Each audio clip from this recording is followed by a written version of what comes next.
Alors, bonjour, mon nom est Marie-Josée Morneau, physiothérapeute. Je vous présente Isabelle Morneau, également physiothérapeute. Bonjour tout le monde! Et oui, c'est ma petite sœur et on travaille ensemble en physiothérapie. Comme vous pouvez voir, on fait la vidéo pour respecter les consignes sanitaires. Donc, on est chacune dans nos salles parce qu'on vous tenait à le faire sans le masque.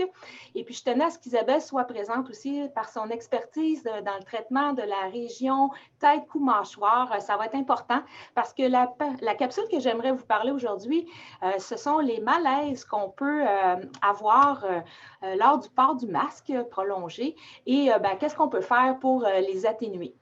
Donc, c'est justement en se parlant avec nos masques qu'on réalisait à quel point, lorsqu'on les portait de façon prolongée, qu'on parlait avec, que ça nous amenait certaines tensions et même des douleurs dans cette région-là. Donc, voilà, Isabelle, je ne sais pas ce que tu en penses. En fait, je pense qu'on n'a pas le choix de trouver une façon de s'adapter parce que c'est pas demain que ça va partir les masques. Et surtout que j'ai vraiment observé une hausse au niveau de certaines conditions que je suis certaine que c'est relié au masque en clinique présentement. Excellent. Donc, est-ce que tu pourrais d'abord nous parler de l'anatomie de cette région-là? Oui, en fait, je pense que c'est un bon départ, commencer à comprendre l'anatomie. En fait, la mâchoire, on peut l'appeler aussi l'articulation temporomandibulaire du fait que c'est l'os temporal qui vient en contact avec la partie osseuse de la mandibule, la mâchoire. Ce qui est particulier de cette articulation-là, c'est que c'est deux surfaces qui sont arrondies. Donc, c'est comme deux billes une sur l'autre. C'est super instable. Et donc, on a un complexe, on a un disque qui va être entre les deux surfaces, qui vient augmenter la stabilité, et aussi tout un complexe musculaire, de la dynamique au niveau musculaire, comme on parlait du masséter, le temporalis. Donc, ça, c'est des structures qui vont venir stabiliser au niveau de la stabilité dynamique au niveau musculaire. Mais on a aussi une capsule avec des ligaments qui, eux, avec les muscles, ils ont plein de petites cellules qui sont réceptives, qui vont bombarder le cerveau constamment sur leur position, sur leur tension, leur douleur et tout ça, et le cerveau va constamment absorber ces informations-là et va contre-agir en fait avec le corps, envoyant des douleurs, des tensions également, ce qui va amener des dysfonctions. OK, donc, alors le port du masque ou du couvre-visage, quel impact il va avoir sur ces structures-là? En fait, si on regarde ici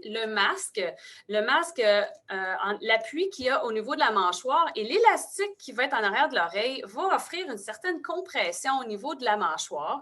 C'est sûr qu'en ayant ça au visage, on va changer notre élocution, on va pousser directement avec la mâchoire ou le menton dans le masque, qui va faire qu'on va changer notre façon de parler.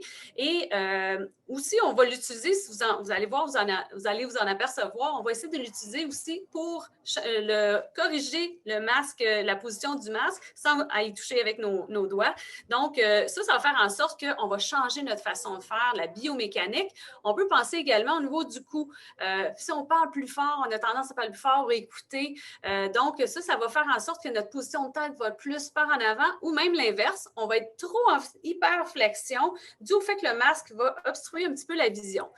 Donc, tout ça va changer la biomécanique du complexe crâne, mâchoire et cervical, et qui va faire en sorte que là, avec le temps, il y a des dysfonctions qui vont apparaître, soit au niveau de la mâchoire ou du cou. Donc, c'est important d'en prendre compte.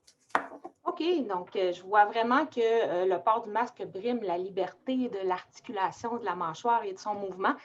On peut réaliser qu'on va devoir prendre conscience de cette posture-là ou de ces changements-là au niveau de la tension. Maintenant, qu'est-ce que tu nous proposes pour atténuer ça? Quelques conseils, des exercices afin qu'on passe du temps avec notre masque de façon plus agréable? Oui, c'est sûr, en prendre conscience, c'est déjà un grand chemin de fait, mais on peut corriger la posture tout simplement. La position de la tête sur le cou a une grande influence sur la position de la mâchoire. Donc, ce qu'on veut, c'est essayer de la reculer, faire comme si une ficelle nous tire vers le haut, et donc ça va dégager les tensions, les articulations postérieures. Et également, moi, ce que j'aime bien donner à mes patients, c'est de prendre leur poing et de l'insérer entre le sternum et le mâchoire. Ce que ça va faire, c'est que ça va nous corriger très rapidement dans l'espace.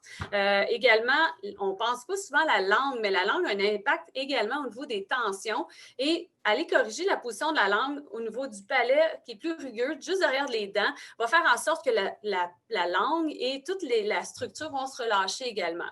On ne veut pas de contact au niveau des dents, ne devrait pas avoir de contact. Si c'est le cas, c'est parce qu'on est en train de serrer des dents.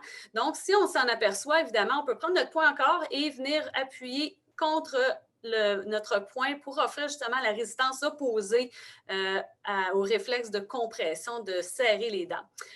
Masser, tout simplement, aller chercher les tensions. Le masséter, c'est des muscles qui sont souvent problématiques. Le temporal également.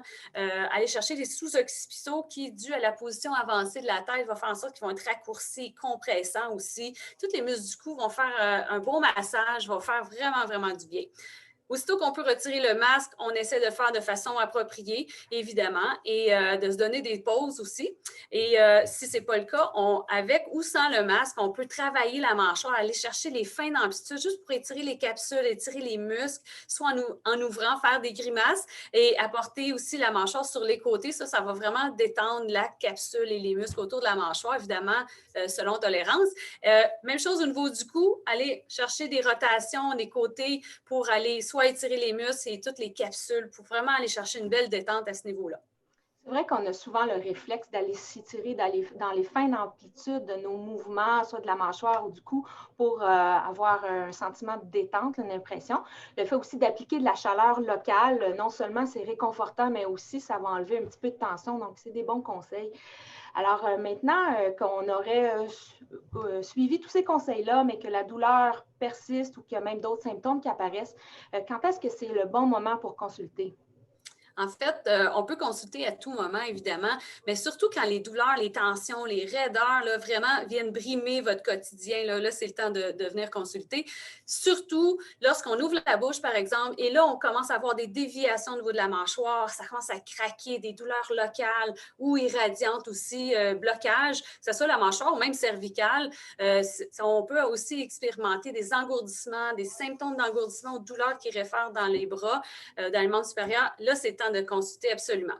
Ce que tout professionnel de la santé, comme des physiothérapeutes, vont vous prendre en charge, vont vraiment vous écouter, puis avec vous, élaborer un plan de traitement vraiment spécifique à vous. OK, bien, wow, merci beaucoup, Isabelle. C'est vraiment intéressant. Alors, j'espère que ces conseils vont vous aider à passer de meilleurs moments masqués.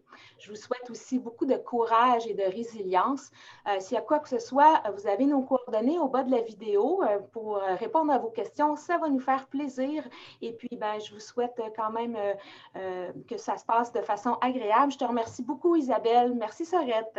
Ça me fait super plaisir. Bonne soirée, tout le monde. À bientôt.